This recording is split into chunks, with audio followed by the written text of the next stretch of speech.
Welcome back to the deep dive. Looks like we're really diving deep into the psychology of persuasion this time. You guys are trying to understand how it works and maybe even more importantly, how to resist it. We're tackling The Power of Persuasion by Robert Levine. And wow, this book does not disappoint. What's jumped out at you in all this material, expert speaker? It is fascinating how persuasion is practically woven into every part of our lives. We often think of it as something like advertising or sales, but this book really shows how it comes up in almost any social interaction. What's really striking is how vulnerable we are to these tactics, even when we think we are immune. Right. Reading through this stuff, I kept thinking, oh, I would never fall for that. Yeah. But then Levine just comes at you with all these examples like what's it called? The door in the face technique, where someone asks for something completely outrageous and then they scale back to what they actually wanted all along. And you're actually more likely to say yes. I mean, come on. That's so sneaky, but it clearly works. Absolutely. And that really gets at one of the key takeaways here. We are often persuaded without even realizing it. We tend to overestimate our ability to resist manipulation. Levine calls this the illusion of invulnerability, and ironically, this illusion makes us even more susceptible. Okay, so let's unpack this whole illusion of invulnerability. Why do we think we're so much better at resisting persuasion than everyone else? Well, it's a common cognitive bias. It's called the better-than-average effect, where we tend to overestimate our abilities and underestimate our vulnerabilities. It's like that classic saying, everyone thinks they're a better-than-average driver. Oh, totally. And it's not just driving. Levine gives so many great examples, like how people constantly believe they're less likely to get divorced than average. Statistically, that can't be true for everyone. Exactly, and it also extends to how we view things like advertising. People will often claim that advertisements don't work on them, but they believe that they work on everyone else. So if we all think we are so invulnerable, why do we fall for these tricks? What's going on there? What's the psychology behind that? Part of it is that these techniques are often very subtle, operating below our conscious awareness, but it also has to do with how we attribute blame. When someone else gets fooled, we think, oh, they're gullible. But when we get fooled, we blame the situation. So it's easier to blame that pushy salesperson than to admit that we might have been, I don't know, a little gullible ourselves. Precisely. This lack of awareness is exactly what makes us more vulnerable. Levine even shares a story about himself getting completely scammed by a fake chimney sweep. The irony is, he knew about these persuasion techniques, but he still fell for it. See, even the experts aren't immune.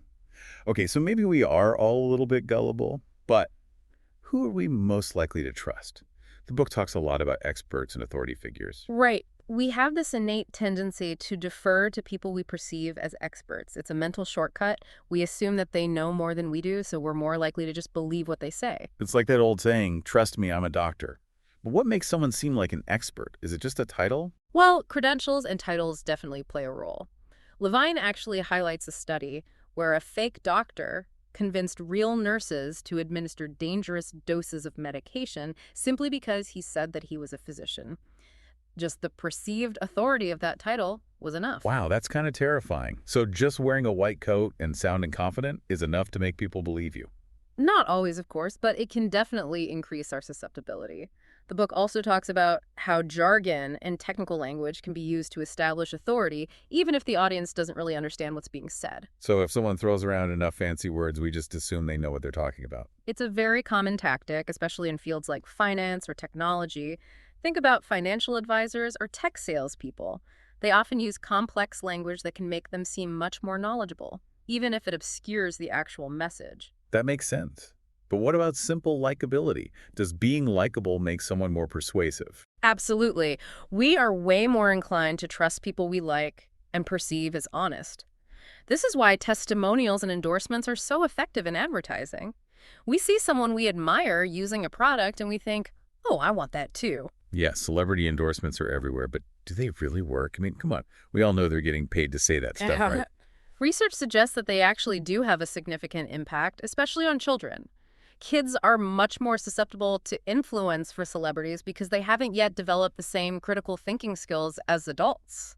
So those commercials with famous athletes promoting sugary cereals are actually shaping kids' preferences from a young age. Exactly. And it's not just celebrities. The book discusses what they call the Maven approach, where companies will target influential people within certain communities to basically spread the word about their products. Yeah. These are people we already trust, our friends, family, colleagues, so their recommendations carry a lot of weight. So it's like a stealth marketing campaign using word of mouth to generate buzz. Precisely.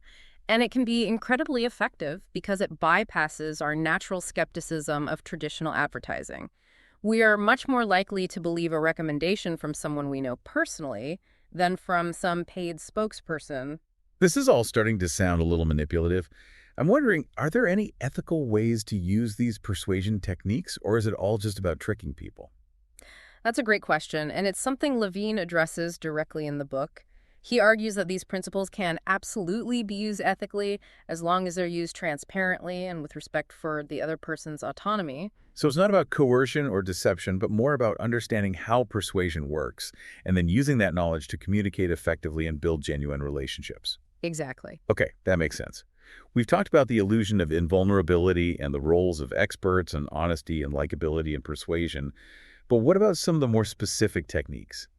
The book mentions this reciprocity principle. What is that all about? The reciprocity principle is based on the idea that when someone does something nice for us, we feel obligated to do something nice in return.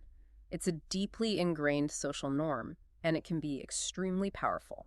Like if someone buys you a cup of coffee, you feel like you owe them one. Exactly. That feeling of obligation can be exploited by persuaders. One common tactic is giving away free gifts. Think about those free samples at the grocery store or the free trials you sign up for online. Ugh, yes. Those free trials that then turn into paid subscriptions if you don't cancel in time. I have definitely fallen for that. That's a classic example of the reciprocity principle at work. By giving you something for free, they create a sense of obligation, making you more likely to buy something later on. The book even has this fascinating example of how the Hare Krishnas actually used this technique to build their movement in the United States. Wait, the Hare Krishnas, how did they use free gifts? They would give away things like flowers or books in public places and then ask for donations. People felt obligated to give something back after receiving this gift, even if they didn't actually want the flower or the book in the first place. It was surprisingly effective. So even a small, unsolicited gift can trigger this sense of obligation. Absolutely. And the more valuable that gift, the stronger the obligation tends to be. This is why salespeople will often go out of their way to be extremely helpful. They offer advice, spend extra time with you, they might even do small favors, all to build up that sense of indebtedness. It's like they're building up this debt that you feel pressured to repay later on. Exactly, and often that repayment comes in the form of a purchase. Wow, this is getting pretty deep. I'm starting to see how these seemingly simple principles can be used in really powerful ways. This makes me wonder. Yes. What are you thinking? Well, we've talked a lot about reciprocity, but what are some of the other persuasion techniques that we should be on the lookout for? I'm ready for more. Well, the book delves into a principle called the contrast principle, and it really highlights how our perceptions of value can be manipulated. Contrast principle. Okay, I'm intrigued. Tell me more. It's the idea that our perceptions are heavily influenced by the things we compare. For instance, if you lift a heavy weight and then a lighter weight, that second weight will feel even lighter than if you hadn't lifted the heavy one first. Okay, yeah, I get that. But how does this apply to persuasion? How does this work in, like, the real world? Well, marketers use contrast to make products or services seem way more appealing than they might actually be. Think about all those sales signs you see everywhere. By showing you that original price and then the discounted price, they're creating this contrast that makes the sale price seem like an amazing deal, even if it's not that different. So it's all about framing. Make something look good by comparing it to something worse. I get it. Exactly. And this principle goes way beyond just prices. It can be used to influence our perceptions of, like, quality, attractiveness, or even someone's personality. Okay, so let's say a salesperson shows me a really expensive car first, something way out of my budget, and then they show me a more moderately priced car. That second car is going to seem like such a steal in comparison, even if it's still like pushing my limits. Right. You got it. And that's just one way contrast can be used. It's pretty remarkable how much our perceptions can be manipulated just by simply changing what we're comparing something to. I'm starting to feel like I need to wear a helmet every time I go shopping. There are just so many ways they're playing with our minds. Well, that's why this awareness is so important. Once you understand these techniques, Yeah. you can start to, spot them in action and be more critical of the messages you're constantly bombarded with. This is fascinating stuff. We've got reciprocity, contrast. I feel like we're just scratching the surface here. What other mental shortcuts do we need to watch out for?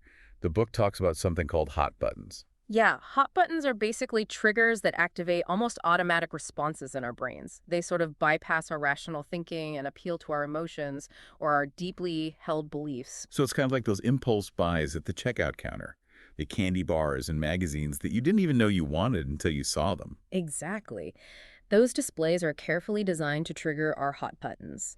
Maybe it's our desire for instant gratification, our need for a little comfort food, or even just our curiosity about celebrity gossip. So we're not even really thinking rationally in those moments. We're just reacting to these triggers. That's right, and marketers are incredibly skilled at identifying and exploiting these hot buttons. They'll use things like catchy slogans, celebrity endorsements, or even just evocative imagery to tap into our emotional responses and get us to make purchases that, we might not otherwise make. It's like those ads that show people having an amazing time while drinking a certain brand of soda. They're not really selling the soda. They're selling the feeling of happiness and belonging that we associate with it. Exactly. And those feelings can be really powerful motivators, even if we know logically that the product isn't actually going to magically make us happy or popular. Okay, this is making me rethink my entire approach to shopping. I'm going to need a detailed list and like a personal mantra to resist all these temptations. Well, as we've been saying, awareness is key. The book also talks about the importance of understanding your own personal hot buttons. What are the things that trigger you to make impulsive decisions? Ooh, that's a good question. Um, I'm definitely a sucker for a good sale. Anything that promises to make my life easier or more organized, and oh, don't even get me started on chocolate. That's a major hot button for me. That's great self-awareness. It's helpful to identify those triggers so that you can be more mindful in those situations. Okay, hot buttons, check. Yeah. What about this idea of commitment and consistency? Yeah. The book talks about how once we make a commitment, we're more likely to stick with it, even if it turns out to be like a bad decision. Yes. That's a really powerful principle that's rooted in basic psychology. We have this innate desire to be consistent with our past actions and beliefs. It's part of how we maintain our sense of self. So if I tell someone I'm going to do something, I'm more likely to follow through even if I realize later it was a mistake, all because I want to, seem consistent. Exactly, and this natural tendency can be exploited. How so? I'm dying to know how this plays out in real life. Think about those classic foot-in-the-door techniques that salespeople use. They'll start by asking for a small commitment, something that seems harmless, like agreeing to answer a few questions or trying a free sample. Right. And then, once you've made that small commitment, you're much more likely to agree to a larger one, like actually making a purchase, because you want to be consistent with your initial agreement. Precisely. The book also goes into what they call lowball technique, where a salesperson might offer you a fantastic deal, you're all excited, you commit to buying, and then they come back with all these hidden fees or additional conditions that weren't part of the original offer. Ah, that is so frustrating. They basically change the terms of the deal after you've already said yes. Right, and because you've already committed, you're psychologically primed to go along with those changes, even if you're not happy about them. Wow, these salespeople are like master chess players, thinking several moves ahead. I'm starting to feel like a pawn in their game. Well, remember, awareness is power. By understanding these techniques, we can level the playing field and make more conscious, informed choices. Okay, so we've got commitment and consistency added to the list. Now, I'm wondering about the role of emotions, particularly fear. The book mentions that fear can be a really strong motivator. Absolutely. Fear is a primal emotion. It triggers that fight or flight response and can completely bypass our rational thinking and make us act impulsively. Think about those commercials for home security systems. They show you all those scary images of burglars breaking into homes, playing on your fear of crime and your desire to keep your family safe. Then they offer you their product as, like, the solution. Oh yeah, those ads are everywhere. But isn't that kind of manipulative, though? Using people's fears to sell them something? It can be for sure. But fear can also be used ethically, like in those public service announcements about the dangers of things like smoking or drunk driving. So it's all about the intention behind the message, whether it's being used to genuinely help people or just to exploit their fears for profit. Right. The key is to be aware of how fear is being used and to really evaluate that message critically. Is it based on, legitimate concerns, or is it just trying to scare you into buying something that you don't need? Good point. Oh. Okay, so fear, check. What about guilt and shame? Do those play into persuasion tactics too? They absolutely can. Guilt is that feeling of remorse or responsibility when we believe we've done something wrong. Shame is more intense. It's a feeling of like humiliation or inadequacy. So let me guess, if someone makes you feel guilty, you're more likely to do what they want. It can definitely work that way. Think about those charitable appeals that show images of starving children or abandoned animals. They're designed to trigger our feelings of guilt and compassion, motivating us to donate. I see. So we donate because we feel bad for those in need, and we want to alleviate that guilt. Exactly. And shame can be used in a very similar way. Some advertisements, for example, might try to make us feel ashamed of our appearance or lifestyle choices, and then offer a product that promises to fix the problem. Like those before and after photos in weight loss ads. They show you the before photo, which is supposed to make you feel bad about yourself, and then the after photo, which is, the ideal you that you're supposed to strive for. That's a classic example. They're playing on our insecurities and our desire to fit in with societal expectations. Man, this is heavy stuff. I'm realizing just how much these persuasion techniques can really mess with our heads, especially when we're not aware of them. That's exactly why this awareness is so crucial. Once we understand how these tactics work, we can start to build up our resistance and make more conscious choices. Okay, we've covered a lot of ground today. Reciprocity, contrast, hot buttons, the power of fear, guilt, and shame. It's a lot to take in. I have to say, I'm feeling a little overwhelmed, but also kind of empowered. It's like knowing the magician's secrets. The show might be a little less magical, but it's way more interesting because you understand how it all works. I love that analogy, and it highlights a really important point. Understanding these techniques doesn't make us immune to their influence, but it does give us a much greater sense of agency. We can choose how we respond to these messages rather than just reacting on autopilot. Right, it's about taking back control of our own minds. So we've explored the dark side of persuasion, all these sort of sneaky tactics that are used to manipulate us. But what about the good side? Can these same principles be used for good? They absolutely can be. As we touched on earlier, these principles can be used ethically and effectively in so many areas of life. Think about things like education, public health campaigns, even just our everyday interactions. So it's not about abandoning these principles altogether. It's more about using them, wisely and responsibly. That's the key. And this is where this concept of framing becomes really important. It's not just about using contrast like we talked about earlier. It's about strategically choosing how we present information to emphasize certain aspects and influence people's choices in a positive way. Okay, I need an example. Mm. How can framing be used for good? Paint me a picture. Okay, sure. Let's take something like encouraging people to save for retirement. If you frame it as a loss, like you're losing money every day, you don't contribute to your 401k, it might trigger fear and avoidance. People don't like to think about losing money. Right, that makes sense. A negative message like that doesn't exactly inspire you to take action. But if you frame it as a gain, like imagine the financial freedom and security you will have in retirement if you start saving now, it becomes much more motivating and appealing. You're focusing on the positive outcomes. I see. So it's about highlighting the potential rewards instead of the risks. Exactly, and this principle can be applied to all sorts of things. Want to encourage people to eat healthier? Frame it as boosting their energy and overall well-being, not just about restrictive diets. That's a great point. It's like those positive affirmations you see all over social media these days. I am strong, I am healthy, I am capable. Exactly. It's about framing your message in a way that resonates with people's values and aspirations and encourages positive change. Okay, framing. That's key. But knowing that there are all these master persuaders out there, how do we resist the ones who are trying to manipulate us? The book talks about this idea of inoculation. I'm curious, what's that all about? Think of it like a vaccine for your mind. By exposing yourself to weaker versions of persuasive arguments, you can build up resistance to stronger, more manipulative versions later on. So it's like training your brain to recognize and reject those sneaky tactics, like a mental workout. Precisely. The book gives this example of teaching kids about advertising.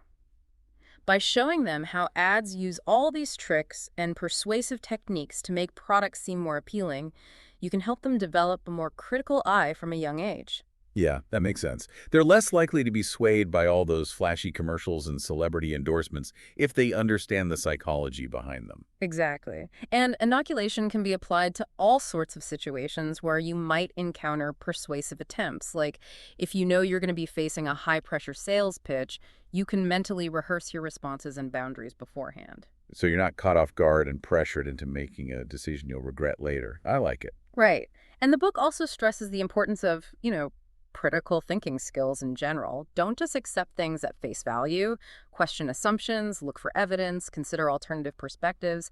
It's about engaging your mind, not just passively absorbing information. It's like that old saying, if it aims too good to be true, it probably is. Exactly. Maintaining that healthy sense of skepticism, it's one of the best defenses against manipulation. It's about trusting your gut and being willing to, question things that don't feel quite right. This has been an incredible deep dive. I feel like I've learned so much about the psychology of persuasion, both the good and the bad. I'm definitely going to be much more mindful of these techniques in my own life, Hmm. both how they influence me and how I might use them to positively influence others. Me too. And it's important to remember that persuasion is simply a part of life. It's not about becoming, completely immune to influence, but about understanding how it works and making conscious, informed choices that align with our values. Well said. And for you listening, we'll leave you with this final thought from Robert Levine. The best defense against manipulation is a well-informed mind. So keep learning, keep questioning, and keep thinking for yourselves. Your mind is your most valuable asset. Protect it. Absolutely.